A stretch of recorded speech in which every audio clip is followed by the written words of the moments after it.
ഒരു ഉടായിപ്പിന്നെ നമ്മൾ അടിക്കുന്നില്ലേ? ട്രാഫിക് നമുക്ക് അങ്ങനെ സ്പീഡിലൊന്നും പോകാൻ പറ്റത്തൊന്നുമില്ല. ചേച്ചി മനഃപൂർവ്വം ഉടക്കാൻ തന്നെയാണല്ലേ?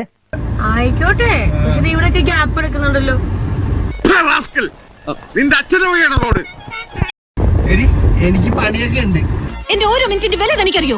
എനിക്ക് വർക്കൊക്കെ ഉണ്ട്. ഞാനത് മാറ്റി വെച്ചിട്ടാണ് ഇവിടെ വന്നിരിക്കുന്നത്. ചൂടാവല്ലേ സാർ? ചൂടാവണ്ടെന്ന് വെച്ചിട്ട് കാലത്ത് എണീക്കുന്നത്. എടി അങ്ങോട്ടും ഇങ്ങോട്ടും ഒരു ഇത് വേണം, അണ്ടർസ്റ്റാൻഡിങ് വേണം. അണ്ടർസ്റ്റാൻഡിങ് അങ്ങോട്ടും ഇങ്ങോട്ടും വേണം. കറക്റ്റ് ആണല്ലേ? പോകുന്നത് വേസ്റ്റ് ആവും. എടുക്കത്തില്ല, അത്രേ ഉള്ളൂ. ഇവന്റെ മൃഗം പുറത്തിയാടിയാ.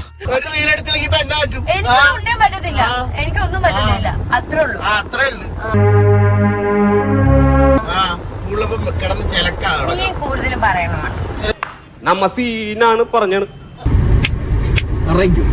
ഞാൻ വെറും തറയാവരുത്. ഷോ കാണിച്ച് പറയണ നീ തന്നെ നിന്റെ വണ്ടി എടുത്ത് പോയച്ചാൽ ഇറക്കും. ശരി, ഓക്കെ. ഞാൻ മനസ്സിന് വിചാരിച്ചോളൂ ഇപ്പൊ വണ്ടി അവിടെ ചെന്ന് ഇടിച്ചു വെക്കും. ഓക്കെ, എനിക്കറിയാം കേട്ടോ. എന്റെ ഫോൺ പിടിച്ചോ. എന്ത് ഇതൊക്കെ എന്ത്? A few minutes later.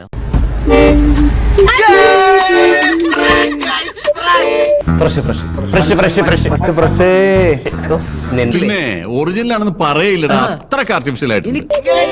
ആൾക്കാർ ഇപ്പൊ വിചാരിക്കണം ഞങ്ങള് ഏതാണ്ട് വഴക്കിട്ട് പോണം. ഏത് നേരം ഇടിയും ബഹളം ആയിരിക്കണം.